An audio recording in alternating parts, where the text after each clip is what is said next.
All right, what up, YouTube? It's Wolf King, and you're watching Wolf King's Vids, Pandemonium episode number 31. All right, so we're into some shit really quick. Just got to press the link out there, so anyone that wants to come in can. Okay.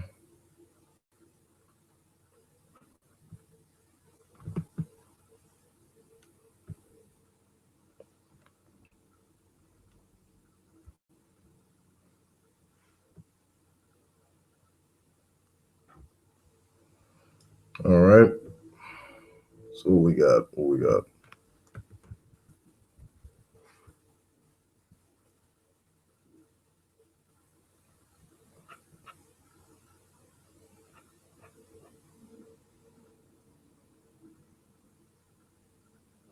Now, one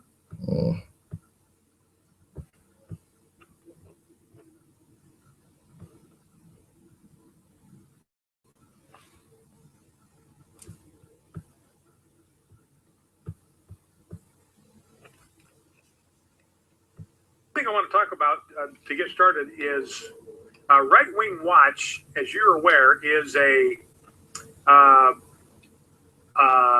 liberal organization, and they observe the conservatives. They watch from the conservative side of the ledger, and they troll us. They troll this program. They're trolling this program right now as you and I are talking to each other.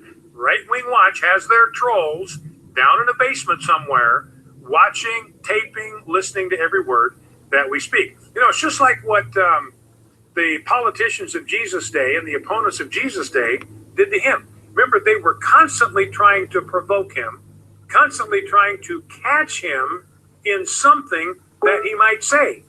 So they were always trying to come up with these gotcha questions for Christ, always trying to goad him into saying something that they could use against him. So this is what Right Wing Watch is banking on. This is what they're hoping for. Well, yeah, the reason it exists is so it focuses on certain crazy points people make, so you could be criticized. And that's sort of what happens when you're in a public sphere. The things you say are judged in a forum. I mean, that's just how it happens. But yeah, if you say something crazy, you can't really be mad if someone criticizes that. That's just how things work. So yeah, let me just put this out here. And it's nowhere near like what the Pharisees had. I mean, I doubt they had like Twitter or anything like that.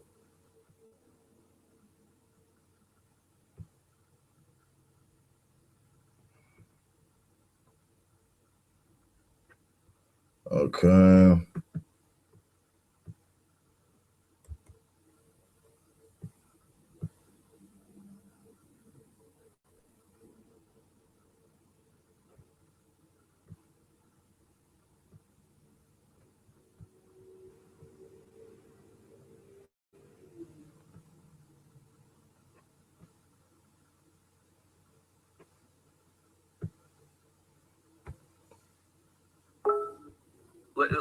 Okay, Glenn Beck on Bill Cosby destroyed because he spoke out against Democrats. What?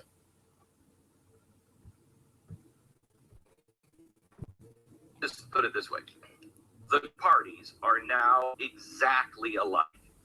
Except constitutionalists, the black population for the Democrats. If you step out of line and you're a Democrat and you say, no, I think that guy's bad. I think Hillary Clinton is not going to be good for us. I don't think Barack Obama. What happens? You're an Uncle Tom, and they will do everything they can to destroy you. You're not even black. And we sit here, and we look at that and we say, black people, you gotta wake up. Well, it's not that they're Uncle Toms, it's that their politics are just really bad. You know?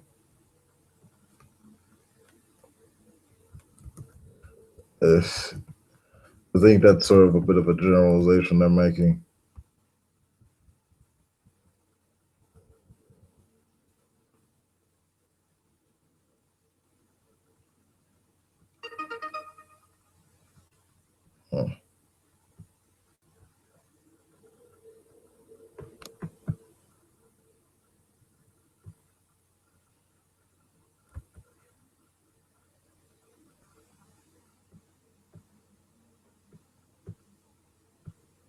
they're looking at us and saying, wake up. Yeah. We have woken up. And every time we wake up and try to stand up, we're shoved down into the ground. I contend Bill Cosby would have gotten away with everything that he did his whole life had he not rocked the boat at the end and started talking about his own community and saying, hey, we've got to look at our own community. Basically, what does he say? The same thing the Democrats don't want to say about the family, the same thing they don't want to say about Detroit, that the things that we've been doing and are being told to ignore are the problems. So you can't have anybody think. You got to shout them down.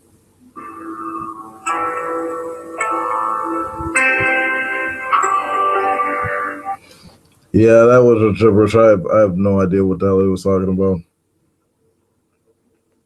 I mean, it doesn't matter what political stance you take. If you're a public figure and if there's evidence that you did some shady shit, chances are you're going to get busted for it. The only difference with this particular issue is that he was sort of found out late in the game. So while statute of limitations might have ran out for Bill for the most part, it's easy to say that his reputation has been ruined. So, I mean, there it is. Let's see. What else? Okay, this looks like a good one.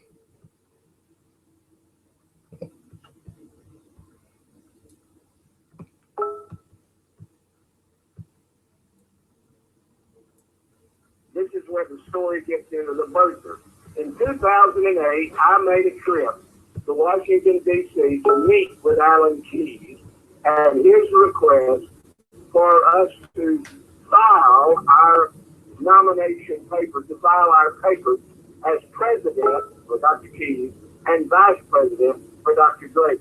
And when we filled our paperwork out, he talked about the paperwork being so big and so forth, and talked about the government and how we needed to change the government. But anyway, we filled out our paperwork there in D.C. It was all done. We had 2 stacks of paper on the desk, and I turned it over and looked on the back, and on the back it said, if you have any other documentation, please attach it as addendum item 1.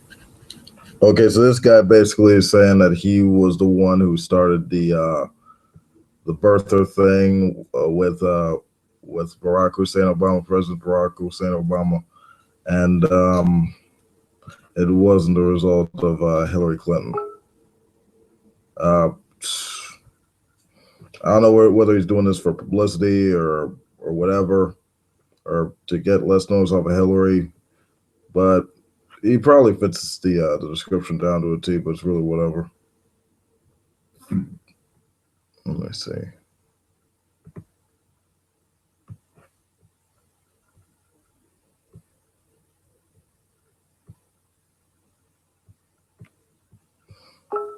I don't really see what's the point of even bringing up the who. I guess it's to take less emphasis on Trump, I suppose, because that butthole pastor was for Trump.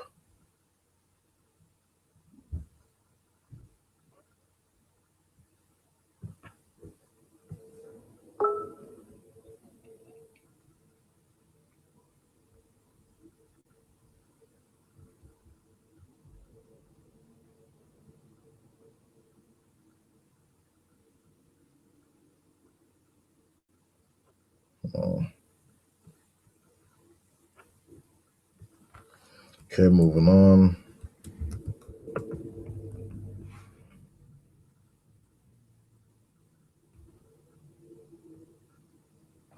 If any of you guys want to come in, I put the link out on G+, so you should be able to find it. If not, I could like probably share it some more, but whatever. Okay, what else we got?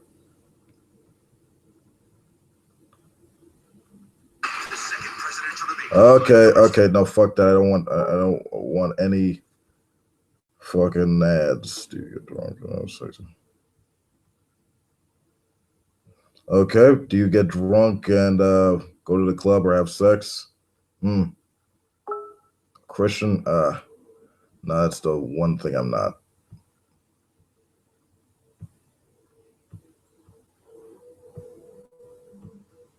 Hey everyone, I pray you're doing well.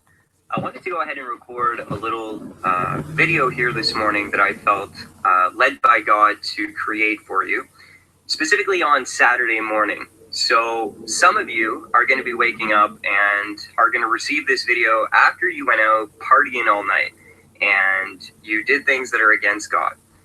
God is against drunkenness. He's against just letting go of our minds and indulging in sin like drunkenness, drugs, sexual sin, or whatever. But this guy is happy enough to indulge in paranoia and conspiracy while not dealing with his mental health at all. And, society looks forward to Friday night. You probably heard the expression, TGIF, thank God it's Friday. Society in the world literally thanks God so that they can go out and act like devils. Okay, they're excited that finally they can break free from corporate America. Well, typically speaking, if you do get a short break from, the strenuous work week, it's only fair that, you have some sense of relief and you express that. Work hard, play hard, right? To go get drunk, have sexual immorality and all this stuff to let loose. So now that you're a believer and you're a born again Christian, you're actually called to be set apart from that. When we're of the world and we're not belonging to God as his children through Jesus Christ, that's part of our lives. That's part of the culture. I was part of all that whole scene, the partying, the clubbing. I'm a Canadian and I live an hour from Montreal. Montreal is a crazy good time on a Friday night. If that's the kind of fun that you're looking for, that pleasurable sin that only brings about destruction, pain, and stupidity later on. So, I wasn't a Christian that grew up my entire life. I'm not gonna lie. I could see you probably doing a couple parties, but I really don't see you as the going out type. I guess I should have known you back then. You probably would be a lot more interesting as opposed to the person you are now. But yeah, I don't see how, having this stuff in moderation is really a bad thing, whether or not you're religious or whatever. But I guess fundies will be fundies. Where, I was always in the church and doing things that are apart from that. So I've experienced it.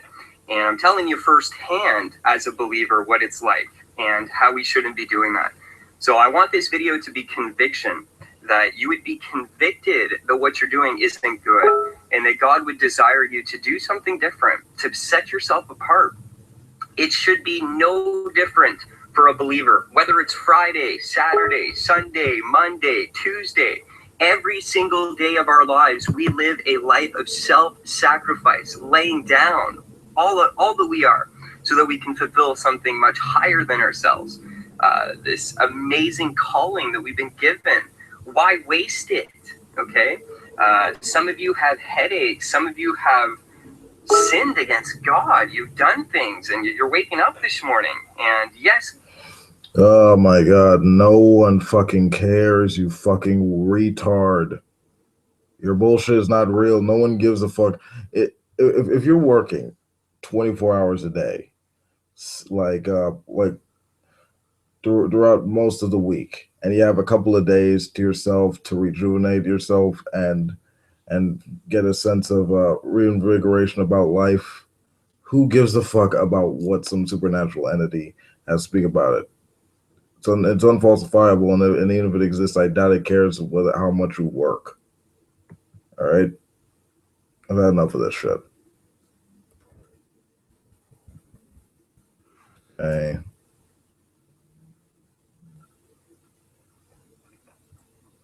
All right, Captain Crazier. Let's see. Okay, none of that. None of that. What do we have here? American Horror Story. I should see that.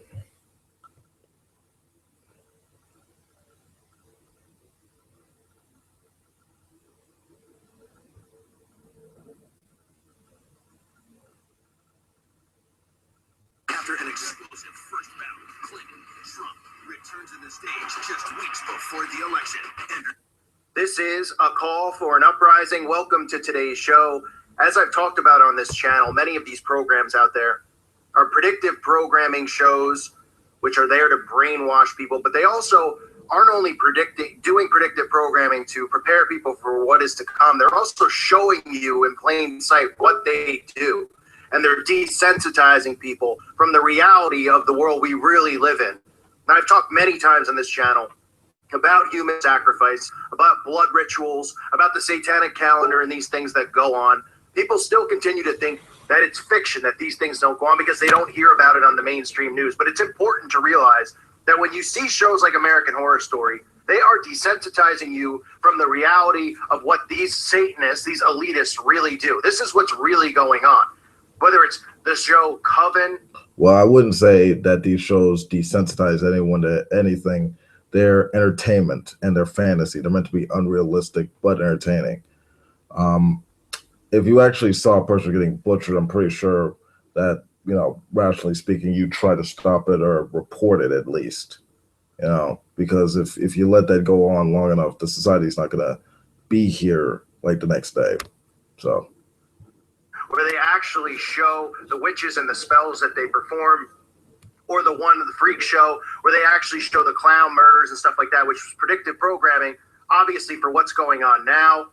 But this one they currently have going on, entitled Roanoke, really shows you what these Satanists are all about, because they actually show you the human sacrifice rituals. And people obviously watch these shows and they think that they're fiction. They think somebody's sitting in a room somewhere and they're going, oh, wouldn't this be a crazy, creepy conception? They don't think that they're actually based on real rituals. Everybody thinks that these people are creative geniuses. They come up with all this scary stuff. This stuff is based on actual rituals that are performed, that used to be performed and are still performed now.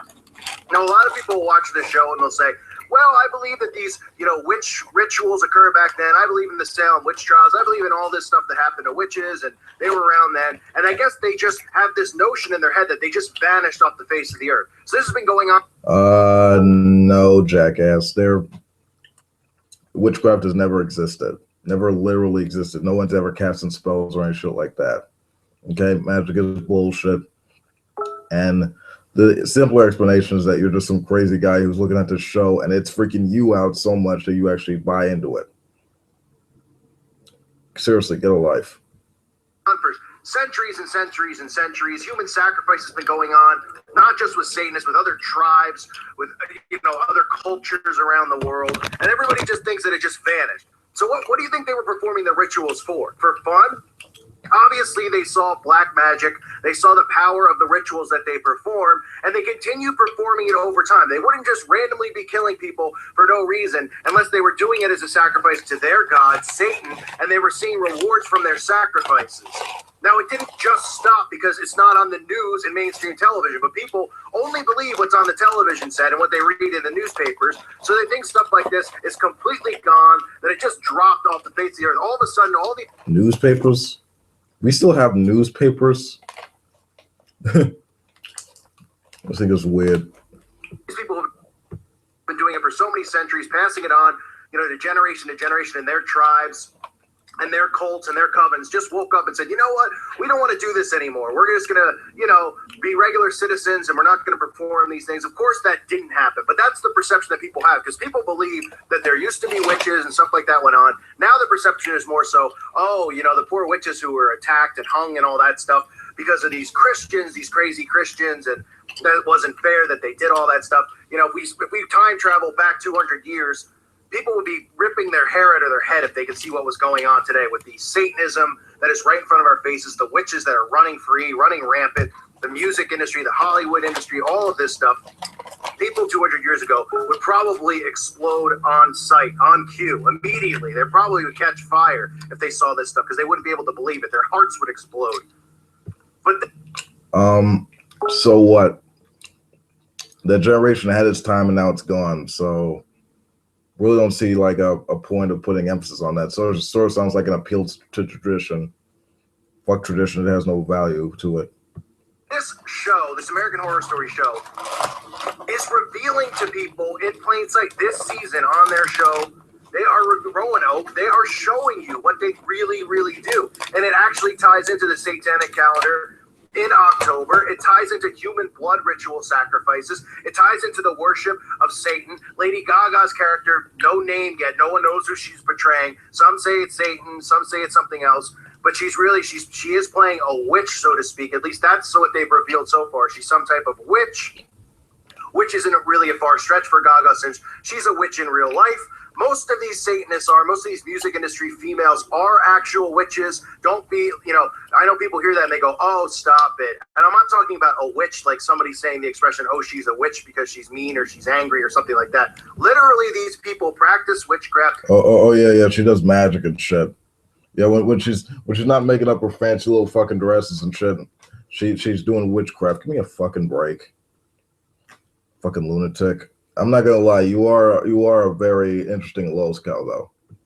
And sorcery and black magic, and they still perform these human sacrifices. So what's going on this show is Kathy Bates' character is making human sacrifices to this deity, whether it's Satan or not. It's Lady Gaga. She's wearing the horns on her head, almost betraying the Baphomet, which it wouldn't be a surprise if it was revealed that she's playing Baphomet. And these sacrifices occur during a 6-day lunar cycle in October every year. Now, I've talked about on this channel, and I'll reveal some more of these things as the time comes. October 13th to October 31st is a time period for the Satanists, for the witches out there. It is a blood ritual time period. From that period, from the 13th to the 31st, up into Samhain to All Hallows Eve, there are abductions, blood sacrifices, orgies, pedophilia, all of that stuff runs rampant. It is apparently when the veil is at its thinnest. So they're, when they perform their black magic, the veil is thin and they're able to summon demons from the other side. Well, lovely story. I'd like to hear some evidence. Like, do you got it, any of it? And bring them over and get orders and do all of this stuff during this window. So on this show, they actually are revealing to you that these human sacrifices are made during this lunar cycle, which is leading up to a blood moon. Now, a lot of people know of the blood moon, which occurs. Sacrifices occur. One moment.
Fucking telemarketers. Anyway.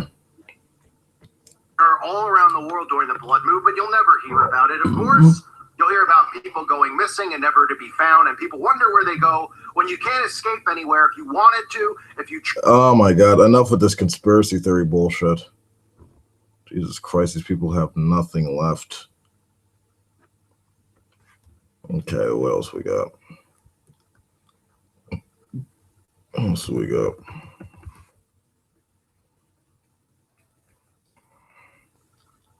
Okay, I guess the manatee will have to do. Matrix computer simulation. Yippee. If you feel like supporting my channel, you can go to my website or just simply check out the links in the description and make a donation or support me through various different ways. All right, today we're going to talk about wait. Is the Matrix actually real? Many of us out there, we've seen the movie The Matrix. The idea that we are computer simulated characters, entities. We're trying to figure out if we're scripted or if we have some kind of free will. Keanu Reeves, of course, plays this character where he wakes up. He chooses one pill over another and then finds out that we live in a giant simulated program. Now, believe it or not, there's a lot of religious people out there, as well as non-believers, that actually are convinced that we live in a matrix. The unusual thing about the non-believers who believe this concept, as well as scientists, is that with a program and with scripting and design comes a programmer. So I don't know why the atheist isn't able to move himself that far. But let's take a look at some of the comments scientists have made. I'll provide a link in the description to this article for people who want to see it. I like how he just I love how he just gleams onto every idea that's out there, whether it's in religion or philosophy or science fiction and all this shit. So he's recently done this whole ideological shift from God to atheist to God believer and all this shit. Now he's doing the Matrix simulation or some bullshit. It just doesn't make any sense. Some scientists and technologists include SpaceX and Tesla's Elon Musk genuinely believe in the simulation hypothesis, the Elon Musk, dipshit. Elon Musk. theory that we're all part of a giant computer simulation. The theory is the basis for science fiction, like The Matrix and the West World. You know, it's interesting, before I decided to do this video, I was getting ready to play The Sims 4, but that's another story altogether. Yeah, a story that no one cares about or he was even interested in. Okay, so let's look through. Tom Walpole on Twitter stated, I watched one conference where Elon Musk spoke about the simulation hypothesis, and I'm already questioning reality. Many people in Silicon Valley have become obsessed with the simulation hypothesis, the argument that we experience as reality is in fact fabricated in a computer. Two tech billionaires have gone so far as to secretly engage scientists to work on breaking us out of the simulation. All right. Felix Gillette. So there are now scientists working on behalf of tech billionaires to jailbreak humans from an illusion of reality. An illusion usually goes for like magic, kind of like a switch of hands or a sleight of hands. In this concept, I don't think that the Matrix would be considered an illusion unless we ourselves, if we're a part of the Matrix, then we are also the Matrix, meaning that if it is all of an illusion, then we too are an illusion, our very existence. I just wanted to point that out. Yeah, the problem is with our embodied brains and stuff like that, it doesn't have the same conditions as a physical brain. That, well, actually a non-physical brain, that's what I meant to say. But I'm tired of this bullshit. We can move on.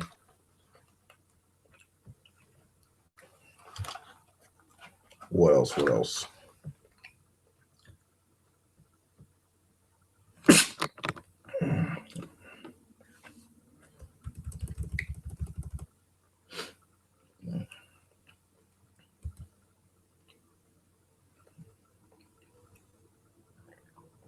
Let's see.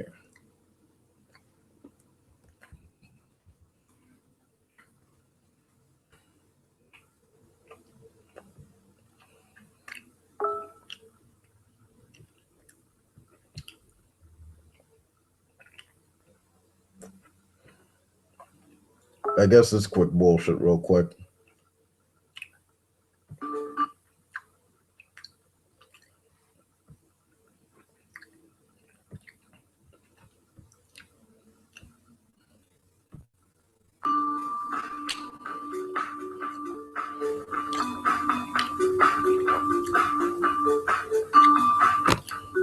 Fair enough. I'll end it with this. We had asked Buzz this last time, and it was kind of got kicked on it. And we were told by our friend here that we had straw man his position. So we're going to ask it to you, Dr. Ross. Do you agree or disagree when we ask, does dissolve in water mean the same thing as degrade? Are they synonymous terms? And does DNA degrade in water, or does it dissolve? Well, I don't really see a big difference between the two terms.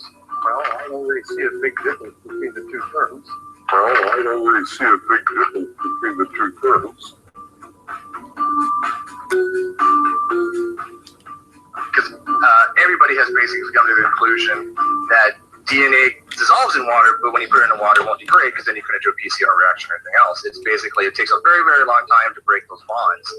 They don't call it degradation. They don't call it degrading. They just call it dissolving. Yes. Well, what's interesting in astronomy is that we're looking at gas clouds that are rich in carbon-based molecules, but they're at different temperatures. And depending on the temperature and the density of the cloud, you get a different degradation time. So I imagine it's similar to... If you boil a solution of DNA, it'll break down much more rapidly than if you keep it cold. I think like 30 degrees Kelvin is a nice temperature. So...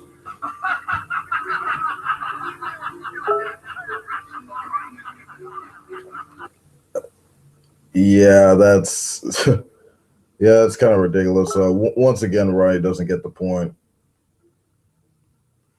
I mean, with it dissolving, that's what it's supposed to do. That activity depends on like how it dissolves. And hey, what's up, Kasha? How you doing, man?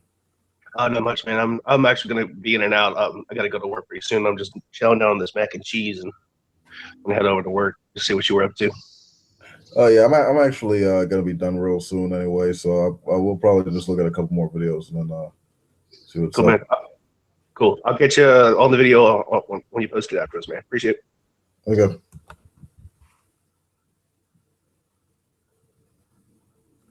Let me see here.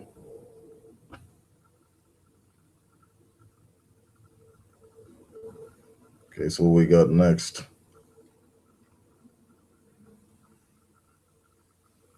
Damn it, all these fucking...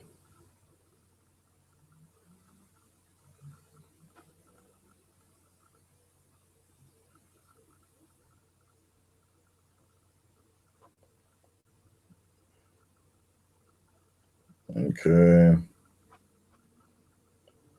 All right, so we got Atlanta City casino employee confronts Tommy Sotomayor.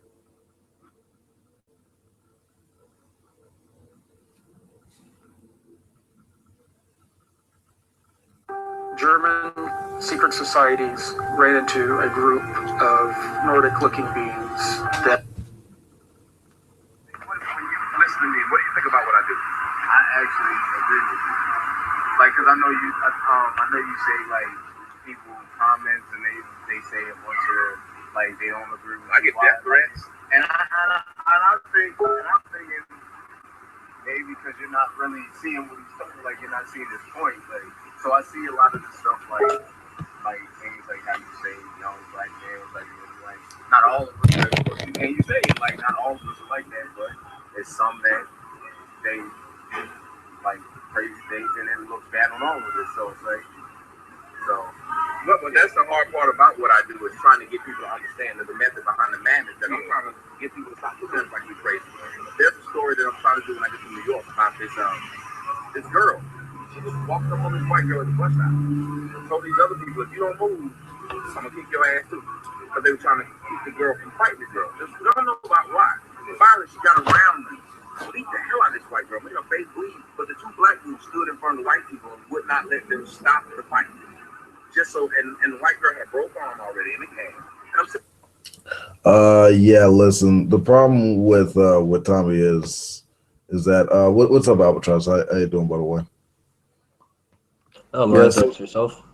yeah, I'm pretty good. See, now the problem here with Tommy Sotomayor and what he's talking about is specifically this. He puts a lot of emphasis on race, and then take these anecdotes of what he sees in his personal experience as like something of a generalization for apparently everybody in all particular instances, and the problem is that just turns people off. You know, there's no nuance, there's no actual hard data there. There's just his own anecdotes, his own his own biased opinions he's putting on this scenario. You understand what I'm saying? Yeah. Yeah, exactly. Why would we want to be looked upon like that? Because then they don't feel sorry when they shoot up a church. Then they don't feel sorry when something happens to black people. They don't give a damn. The rapper from Chief Keef got shot in the middle of the street. And they recorded it. Instead of helping the boy, they just sat there and recorded it. So he dead. But it's on YouTube. You'll see this boy bleed out. And nobody thinks that there's something wrong with that. When I bring it up, it's like, you a sellout, you a snitch. I'm like, who's a sellout? Who's a snitch? The person who's selling you dope? The person who's doing all this stuff?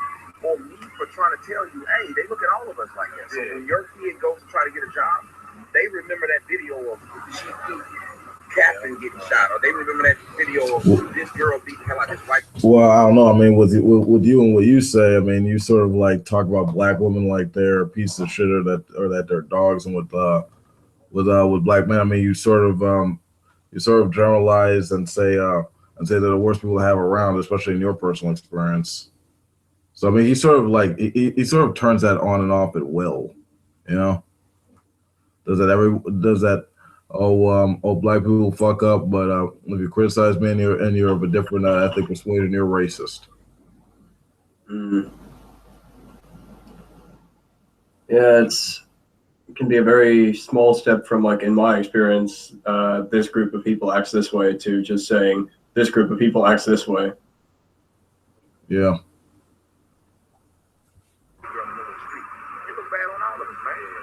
So a lot of that stuff, it's like a lot of stuff like you say, it's like I agree with it because I say the same type of stuff. Like it's just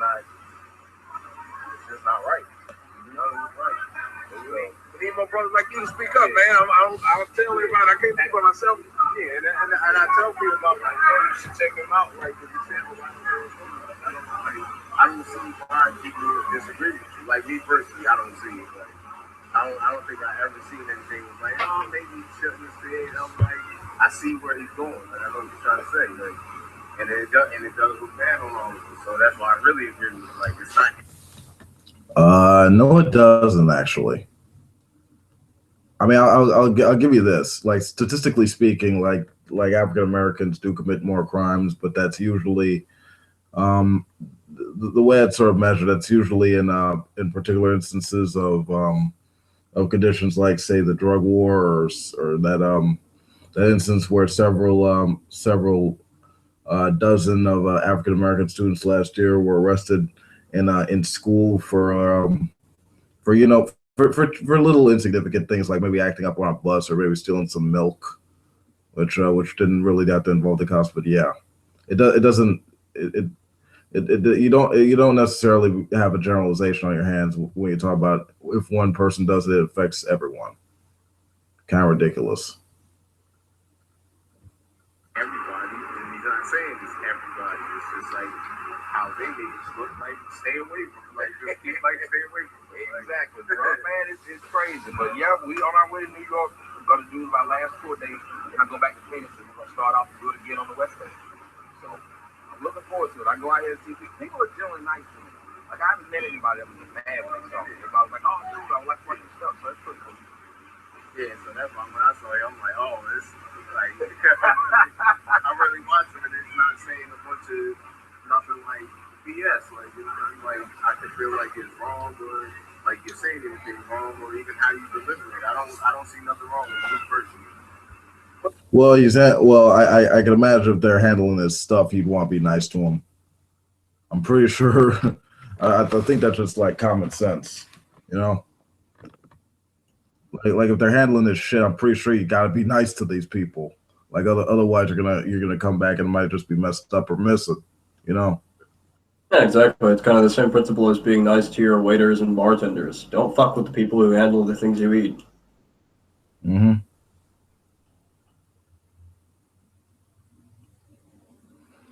Yep. All right. Anyway, we can move on. Let's see. What else we got? I just got done with a hangout where I was listening to Dionysus go on about damn Jews. Yeah. Where was that? It's Brother John's hangout. Oh. Yeah, that alt-right bullshit. I do not get it. Yeah, and Dionysus goes like beyond alt-right. He's like into this whole like Jew conspiracy thing and whatnot. It's just it becomes laughable. At first I thought he was trolling, but no, it seems he's actually into this shit. Yep.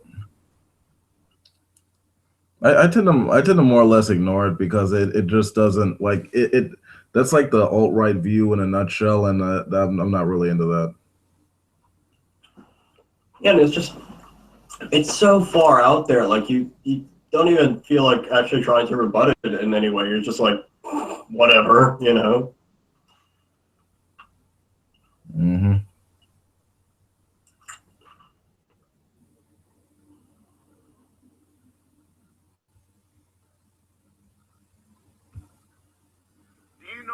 Like I just chalk up any like supremacy view just to absurd tribalism, nothing more. Yeah, that's about right.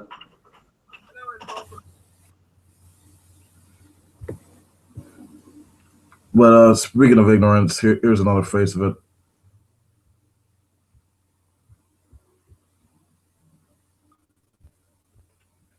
Common sense. TV, I'm your host, the doctor of common sense. Hillary Clinton has two personalities. The media never calls out on her hypocrisy of Hillary Clinton. Neither do the so-called Republicans who's been attacking Trump. Never exposes Hillary for the person she is. Now, she was talking and trashing, quote, the African Americans and Muslims behind closed doors. But when she speaks in public, she says a different thing.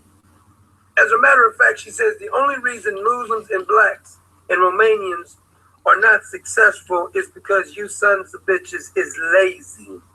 She said the main reason behind successful immigration should be painfully obvious. In other words, what she's saying is the same thing we've been saying. People are on welfare and stay on welfare because the SOBs don't want to get off welfare. But when no. Yeah, it's actually not quite right. Yeah, that's actually not true. I mean, actually, recent studies show from like the top economists and sources and stuff say that 2/3 of the population on welfare are working or have a relative that's working. I mean, if you actually if you actually raise like the living wage up to like $15, I would actually put like some like hold on using public assistance. But you know, cons don't like economics very much. Yeah, and I mean, like you do get the odd case of like someone who is just like on welfare and is content to be that way forever, but it's really the exception rather than the norm. Yeah, pretty much. All right. you say you're racist, but the dumbasses believes her when she says it. She says it's obvious to even the most dim-witted of observers. So, hold on, no one believes anything she says. What? Like that's barely. Like the only reason she's even it now is because of that lesser of evils argument. Yeah, and I feel like this man's argument would be a lot stronger if he actually provided, you know, some clips of her saying this stuff. Yeah, like I'm just taking his word for it, and I think there's a wait. Hold on, the Gateway Pundit. Maybe I'll read that. I suppose some groups of people are almost always highly successful, giving half a chance, like Jews, Hindus, Sheiks, Chinese people, for example. When others like Muslims, Hindus and Sheiks are religious like groups. You asshole. Yeah, exactly. Like Chinese and friggin' and I think the other group, I don't know, like absent of having an ethnic persuasion to it, it's not like using a religion that does define a people. Okay, hang on, let me read this. Racist Hillary trashes African Americans, calls them losers. Oh my. Okay, so this is Hassan Julius, okay. Like What Julian an and unbiased source. You trust that Leaky Week stuff? Say what? You trust that WikiLeaks stuff? WikiLeaks?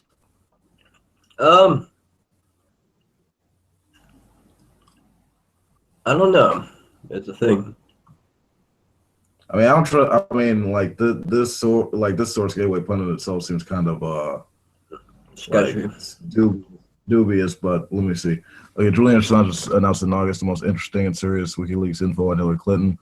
On Friday, WikiLeaks released clips of her paid speeches on Wall Street and other organizations. Released hundreds of emails reportedly from Joe Podesta, chairman of the Clinton campaign.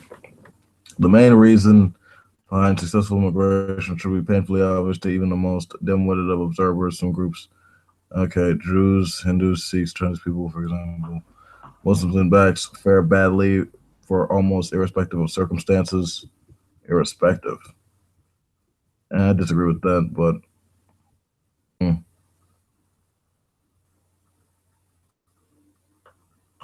I mean, sure. I mean, I mean, no one really believes her. That's what I'm saying. I mean, she's kind of an establishment. What's the word? Yeah, an establishment corporate candidate. Oh yeah. In Romanians, for instance, fare barely because, in perspective of circumstances, sons of a bitch. In perspective, irrespective, you illiterate fuck. Just don't want that. Don't want to be nothing. We'll never be them. So Hillary is saying, if the blacks and the Muslims who come over to countries sit around and get on welfare and milk the system dry, if they really wanted to succeed, they could succeed. She's sounding kind of like what the so-called conservatives have been saying for years. Those people on welfare don't want to get off welfare. She's a centrist, and no, I mean, like they can't because like they're not being paid enough. I mean, like I said, if you increase the living wage to $15, the cost of public assistance would go down. It would be needed as much. Although it does kind of raise the question of like why Chinese immigrants don't seem to generally have this problem. My theory is just, the Chinese do generally have this culture with a very, very strong work ethic, sometimes ridiculously strong. And that's not to say that, blacks and Muslims are lazy or anything. It's just, I don't know. I think the Chinese culture is more kind of, I want to say, geared towards planning for the future, if you know what I mean. Yeah. It's one thing to get on welfare temporarily, but to have a lifestyle full of being on welfare means that you don't want to get off welfare.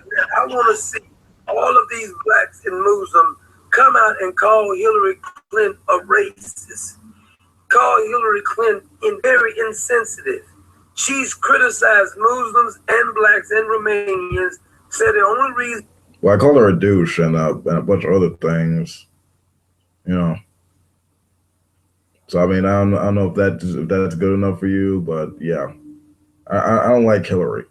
I don't like Trump either. I don't like either of our candidates. I don't think anyone does. Yeah. You're not succeeding like the Jews and the Hindus and the Chinese is because you sons of a bitches don't want to succeed. You're lazy. You don't want to apply yourself. You say you give these other people half a chance. She's telling you, by the way, you blacks and Muslims who's been over here all your life.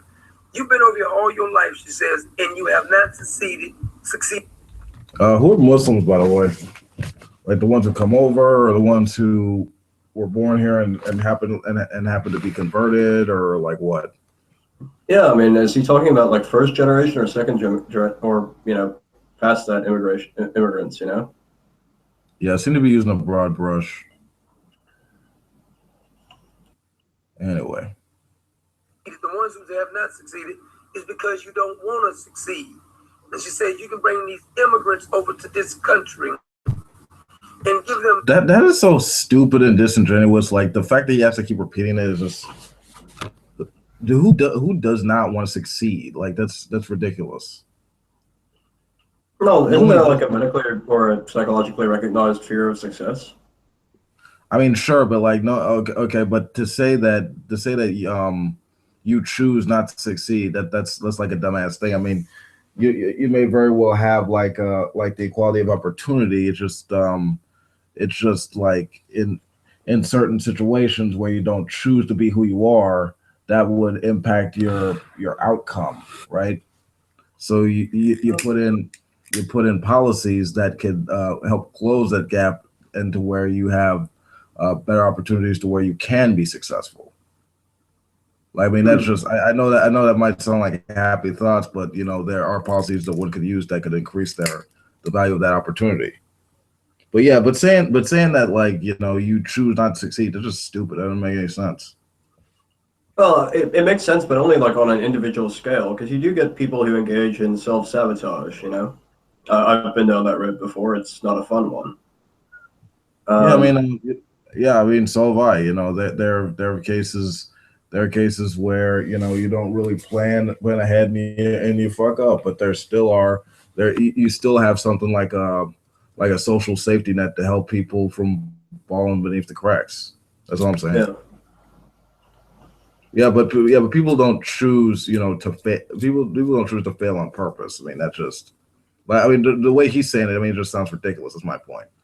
Oh yeah, no, it doesn't make sense to apply that kind of diagnosis. I want to say to a large population. Again, with some individuals, it may hold true, but yeah, it's just a sweeping generalization that's woefully inaccurate. Yep. Okay, what else we got? All right. Who else do we have?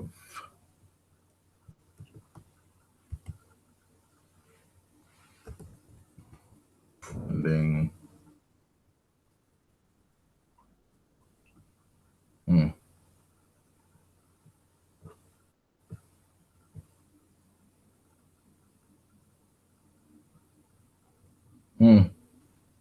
For some reason, this looks interesting.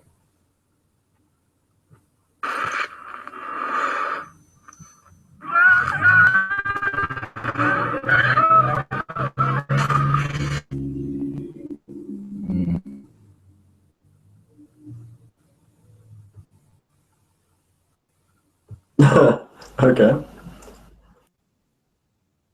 Yeah. Commercial break, apparently.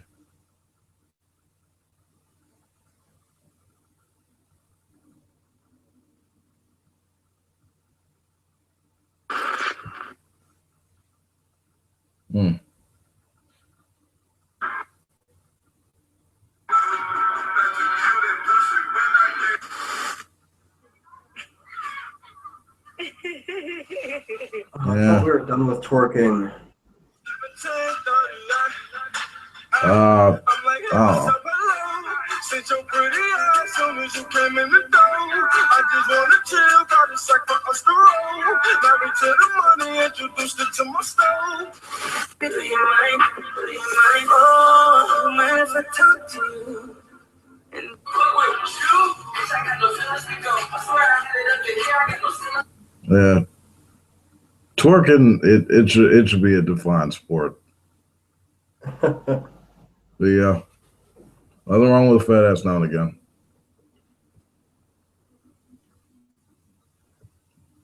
Okay, I think we got room for one more. Okay.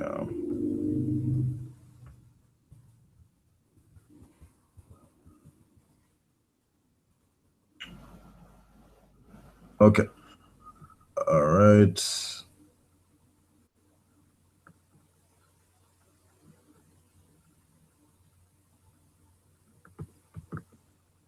As a list of opinions.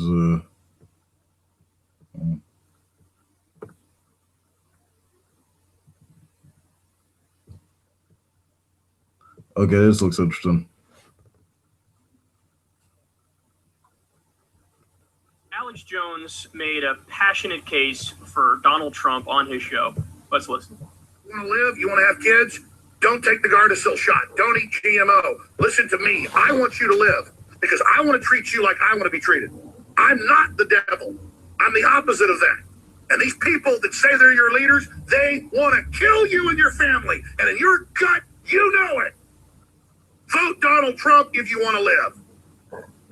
It's that death is what the globalists have to offer, period. We have crazy people like George Soros and Tim Kaine and others that will end this planet if they have their way. They're megalomaniacs. They must be stopped. The threat isn't Russia, people. The threat is Tim Kaine and George Soros and Hillary Clinton and Barack Obama. They're the clear and present danger. They're the occupiers. They represent the foreign banks that think they're going to sit in New Zealand and be okay when there's a nuclear war. Most models show all major life on Earth dead, dumbass. Even if you were just corrupt, why do you want to have an Earth that's ruined? Because you people are satanic. And you've been given power because you've been possessed. You've been turned over to evil. Let me tell you something. George Soros and Hillary Clinton, you just look at them. Those aren't people, okay? You know, it's so weird, man. There was... Okay, so I have this idea, right? Okay. I have this idea. I've looked at this guy, Jones. I've looked at Beck. I'm honestly convinced that with Beck, it's a performance because he likes to dress up and get all fancy schmancy with it, and he gets creative as time goes by. But with Jones, he sits at his counter and he just rants into the camera. And I like with him, I don't think it's an act. I think that's just like his legitimate nature. That is who he is. He is a ranting lunatic. Oh, if it is an act, then his trolling level is well beyond his 9,000. Like the globalists want death and all that shit. Like they just, yeah, they want death for the population because without that, how else are they gonna voice their influence on people? Like what the fuck? I just left this little plug for Trump there. Vote Donald Trump if you don't want to die. Yeah, because that's not what crazy people say, right? Yeah, they don't make some weird ass veiled death threat. Oh wait, like what the?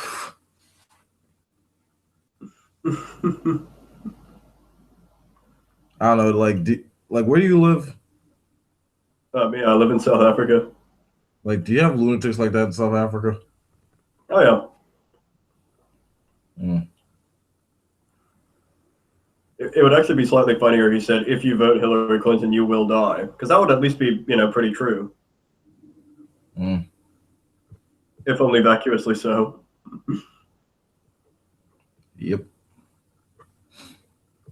All right. What else? He's always a breath of fresh air. In the Atlantic, detailing some cases where children died because of their parents' neglect. Now, specifically, they're referring to parents who chose to try and faith heal their kids instead of taking them to the doctor. So this is an issue that we've reported on in the past. The article lays out up front this case of a teenage girl whose parents at one point took her to some sort of free clinic or something. They ran some preliminary tests, and they found that this bulge that she had in her shoulder, this bump she had on her shoulder, it was a tumor. She had cancer. And they noticed other massive issues. It's a super rare form of cancer. It affected her bone density was disastrous. There were other systems in her body that were affected as well.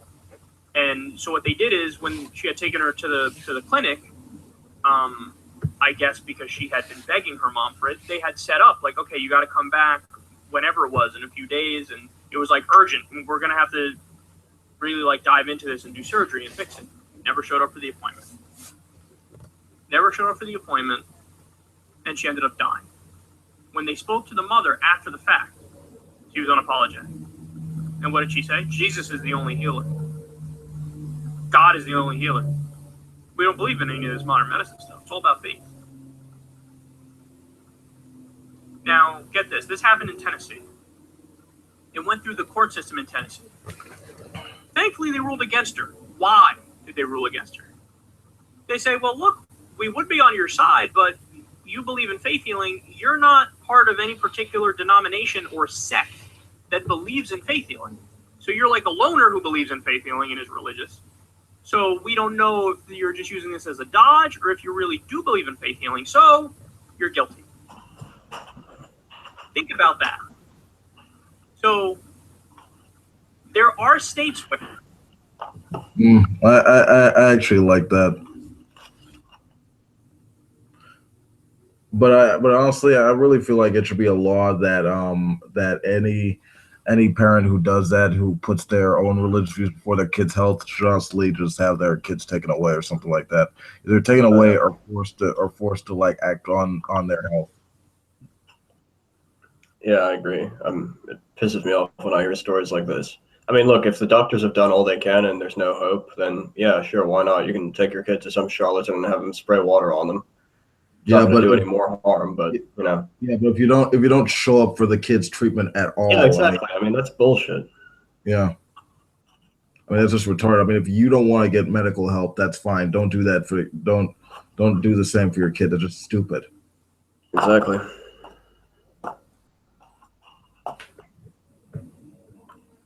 All right. Fair. You can say, oh, no, my kid is dead because I didn't give them medical treatment because I believe in faith healing. There are states where you can say that if you're not part of a denomination that believes in faith healing, well, then you're guilty. But then there's also states where part of a denomination or not part of a denomination, you're not guilty. So let me tell you the number here. I have the number here. In 34 states, there are loopholes to allow parents to neglect treatment for their kids on religious grounds. 34 states. Again, some of them say you have to be part of a denomination. Some of them say you don't even have to be part of a denomination. Just tell us you care about faith healing over modern medicine, and then you're let go. So there's all these laws about you can't abuse kids, you can't do this, you can't do that, and rightfully so. Giant loophole in 34 states to one degree or another of just tell me you're doing it because you believe in God and God rules and we don't believe in modern medicine, and then you're off the hook. Okay, we covered a story where this family had a kid was very sick, they chose not to take the kid to the doctor, died. They go to court. They get off because this was in one of the states where they have the loopholes. They have their next kid gets sick, dies. They go to the court. They're like, my hands are tied, man. You're free to go. Believe in. Yeah, it's a shame. Yep. Hopefully, that'll be eroded by time. Yeah, one would think, but people start getting more rational. Who are you? Oh wait, I forgot to turn it up. Shit, this fucking advertisement. James Madison University at freshman orientation decided to hand out a list of things that student leaders should avoid saying, and it's hilarious. So let me give you a favorite here. Apparently, James Madison University decided to go full bore towards social justice warriorism, if you will, or the PC police. So here are some of the things that you can't say because, oh man, this might do irreparable harm and damage to good people. The first thing is, some of my best friends are, fill in the blank.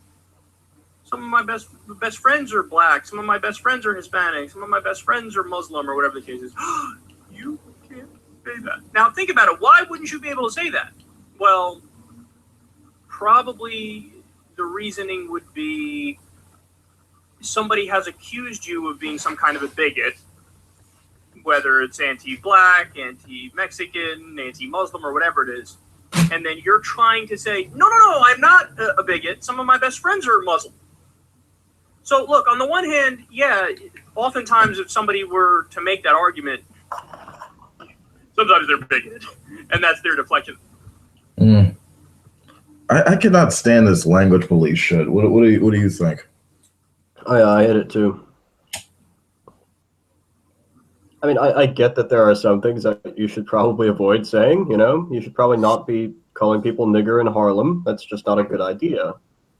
But I mean, like you remember this thing like a year or so back about microaggressions? Yeah. Yeah, like that to me is just utter retarded bullshit. You know, like, where are you from is now apparently a microaggression.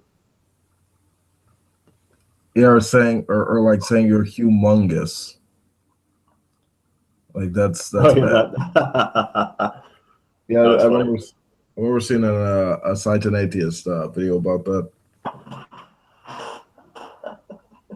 Oh man, yeah, that chick was just like batshit insane. She was just looking for something to be offended by.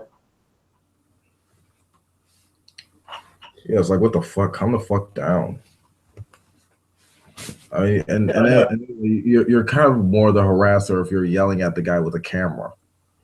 Yeah, and the thing is, like, he's walking away, and she's like following him and keeps badgering him. He's like, he gave you a bullshit name that sounds funny, and instead of just moving on and finding someone else to interview, you have to go chase this guy and continually badger him, and then you wonder why you're the one getting removed from the building.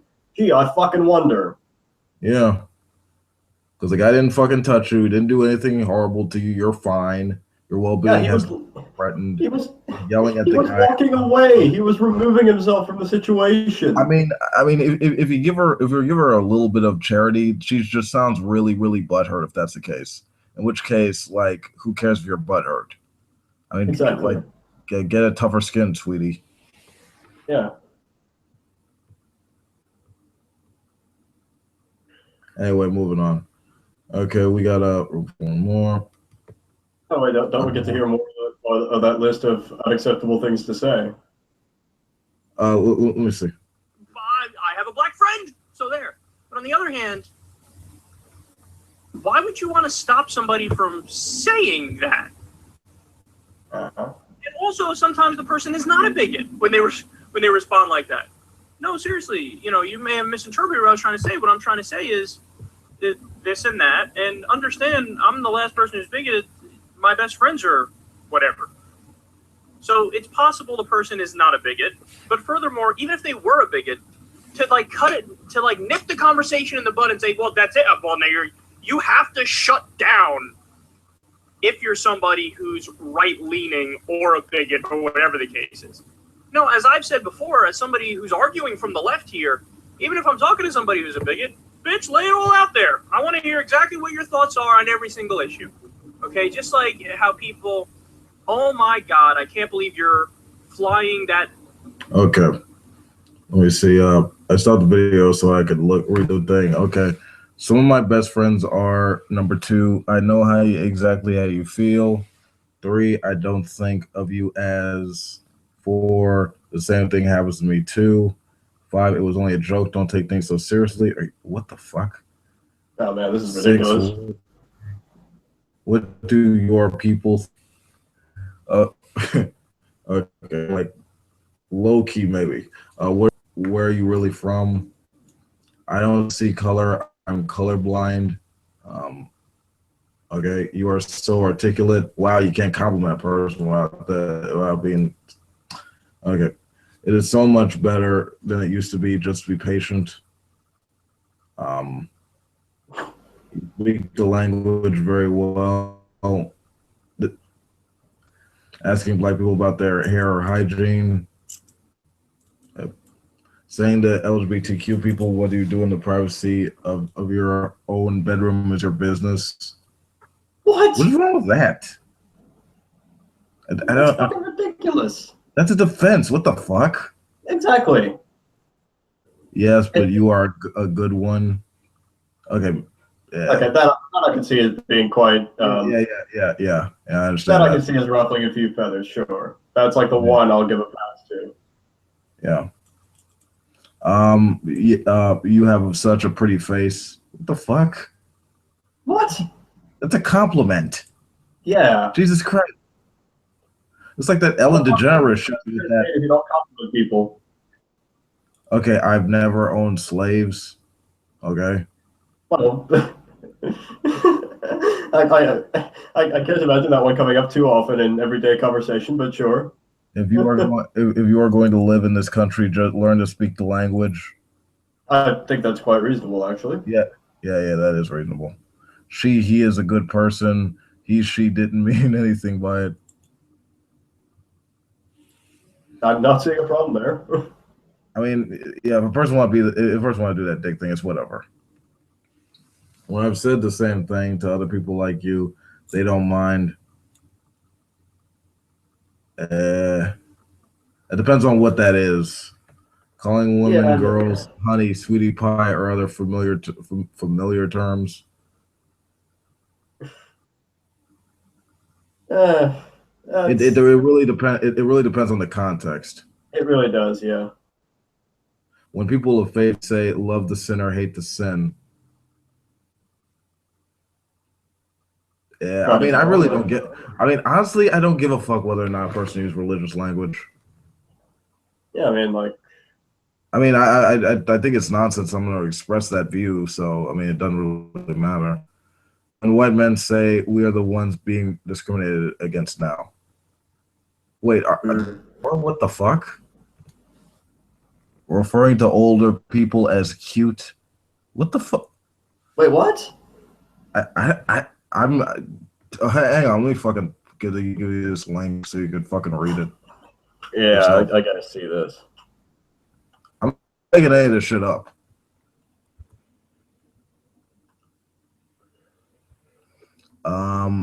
That's so gay, queer, that's so retarded. People with disabilities are courageous. You've got to be freaking kidding me! Like, how the fuck is that bad?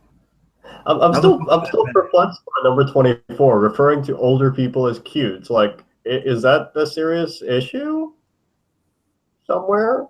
Asking a transgender person, "What are you really, a man or a woman?" I mean, technically, that. It's a bit insensitive, maybe, but it's, you know, I mean, it sometimes is a pretty reasonable question to ask. I mean, yeah. I mean, I actually have in my apprenticeship class this one transgender dude who I thought looked like a really cute girl, and it turns out that he was transgender. I mean, I asked, it came up. She didn't look. I mean, he didn't look at me like I was a dick or anything. You know, it's just whatever. Yeah, I mean, it can be a valid question depending on the context. Exactly. Wait, what? Referring to the significant other, partner, or spouse of a same gender couple. Oh, okay, I see now. I was misreading that. Again, I mean, maybe a bit insensitive. Not really a big deal. I mean, you know, whatever. I think that's way too sensitive. I mean, I get how it could be insensitive a little bit, but like, you know, I mean, who gives a fuck? I just tell them, you know, I just ignore that person. I don't care if you're pink, purple, or orange. I treat all people the same. What's wrong with that? Oh, my favorite so far is, why do they, fill in the blank, always have to sit together? They're always sticking together. So, you're opposed to a call for integration? Here's another book on political correctness. Wait, what? Saying to a Jewish person, you are so lucky to have your Christmas spread over a week. Again, maybe slightly insensitive, but again, if you know the Jewish person well enough, you can usually make jabs like that. I mean, it's not like, I mean, I guess unless you're like a Uber, you know, I mean, if you're like Bernie Sanders, I doubt you'd give a fuck, right? Yeah. Like, cause he's pretty non-religious. So I mean, I doubt he would trip all that much if you said Christmas to him. So. Yeah, and I mean, look, it's a common jab. I mean, you see it a lot in like stand-up routines, right? It's like, you know, the Jews are lucky; they get to have their holidays over like 8 days. We only get one, you know. Yeah. It's a pretty common joke. Hmm. Yeah, but I agree. This fucking the this list is ridiculous. I mean, for example, I've made joke. I'm not. I wouldn't say I'm the funniest guy, but I feel like I'm relatively funny. I have a few good clips here and there. I made jokes about my teachers, like my trade teachers, like sexuality in class. Like she's a lesbian. She went into the closet one time, and I asked her, Miss M, could you come out the closet? I need to ask you something. Everyone laughed. It was a good natured joke, you know. Yeah, that's pretty funny, and it's not like it's not deriding or ridiculing that her sexuality in any way. It's simply making a play on words with regards to it. Yeah. It's a pun. Exactly. Yeah, and I also said like Donald Trump looks like a Cheeto. He's orange, so like he's American or something like that. But yeah, and then she left out the room, and I said, and one of them asked, "Where's Miss M at?" And I said, "Well, maybe she's over the rainbow." So people laughed. And I said, like, how else did she get me them Skittles? Yeah. Yeah, it's funny. There's nothing wrong, nothing demeaning about that. But you know, people get uber offended, call that microaggression. I mean, you can't be funny, you can't be open or honest about anything. There's no room for nuance or anything like that. I agree with TJ Kirk on this. You know, like they killed nuance. You can't have any variation. Yeah, exactly. It's just ridiculous. Yeah. I mean, like I said, there's a couple. Honestly, it needs to stop if we actually want to have like profundity is actually made in like society anymore or in academia or in social media or anything like that. Yeah, I mean, like there's maybe like 3 things on this entire list that I could actually say, yeah, people probably shouldn't be saying that in public. I'm not going to stop them from doing so, but it would be unwise to do that. Things like, yes, but you are a good one. Yeah, that's pretty fucking patronizing. I wouldn't say that to someone. Mm-hmm. Okay, we got room for one more. Justin Bieber gets politically active for a cause you'll agree with. Oh, really? We'll see about that. The pharmaceutical industry is funding efforts to defeat medical marijuana and recreational marijuana around the country. And so he tweeted about it. And he says he's going to talk about it more now. He sent out a link to this little video that was done by some advocacy group where it was actually a good video. It was a really short video, but it explains this pharmaceutical company, that pharmaceutical company, the other pharmaceutical company. They're all, dumping money into campaigns to defeat medical marijuana initiatives and legal marijuana initiatives in all the different states. And they also explain how these are some of the makers of fentanyl. Fentanyl, responsible for killing Prince, responsible for killing Philip Seymour Hoffman. List goes on and on because it's one of the most powerful opiates out there. And, people will take it thinking they're taking their, if they're an addict or whatever, their normal dose of heroin. And then, it's way more powerful. And then they die because they OD and they don't even know what's going on and what's in what they're putting in their body. So fentanyl people have. So I agree with Justin Bieber on something. Yeah, I was just about to say, I'm very surprised that the clickbaity title was correct. I wouldn't really call tweeting activism, but okay. I mean, he had like a political like epiphany, so there you go. I mean, that's nice. I'd like to see him do more, so I could like him a little bit more. If it's possible. Been overdosing on. It's a super duper powerful drug. They're selling this as people are dying, and then they turn around and say, "Fucking marijuana, man! It's a problem for the community, and people might get hurt from it. So we're gonna fight against it." No, they're fighting it because it's their competition. That's what it is. So Justin Bieber bringing it up now. On the one hand, haha, hee hee, Justin Bieber, everybody laugh. Let's have fun. Silly character, yada yada. I actually secretly love it when really big celebrities get into political issues. Because do you have any idea how many fucking fans these people have?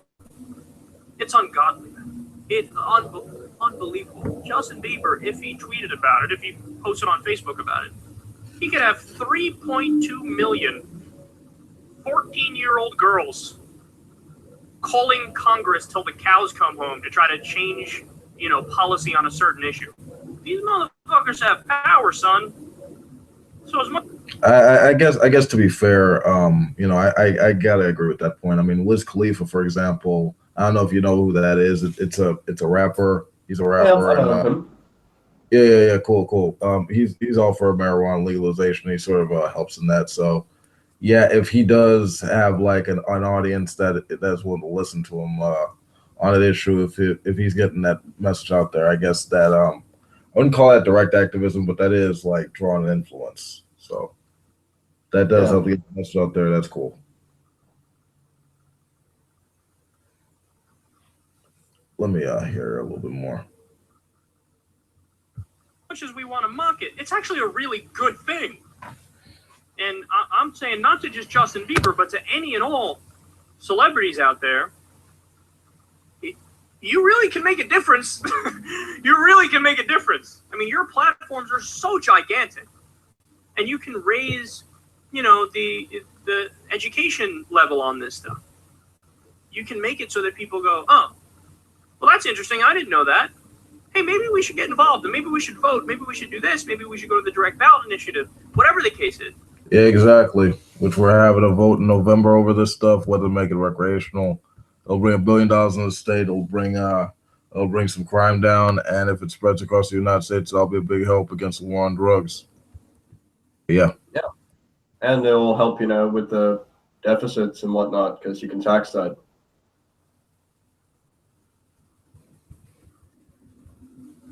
Mm-hmm.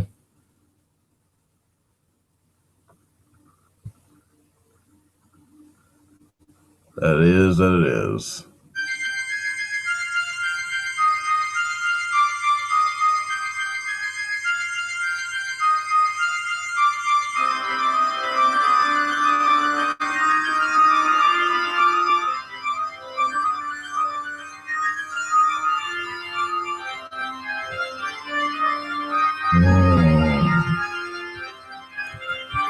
The Grimagor.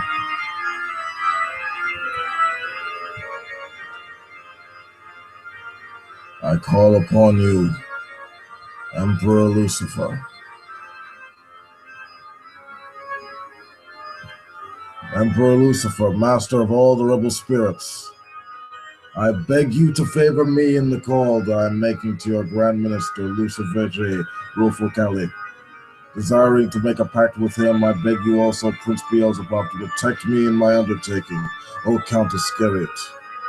Be favorable to me and make it so that this, the night of the Grand Lucifer, appears to me in human form and without any bad odor, and that he accords with me by the pact that I am going to present to him for all the riches I need. It is done. Hail Satan. Sapierde. Saitentia. Potentia est.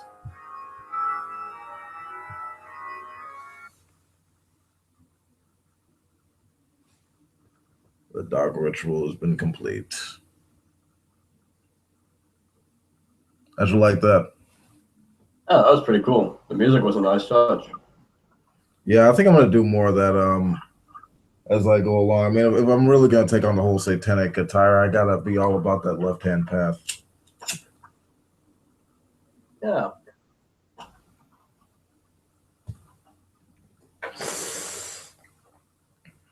I mean, it's funny. I mean, a Christian will see that, probably lose his fucking mind. I can imagine.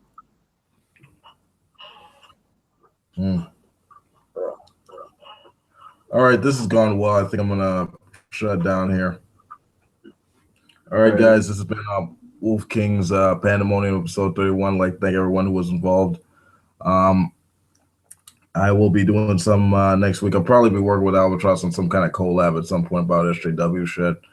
But until then, we'll be out. Ow, ow, ow, and hail Satan. Later.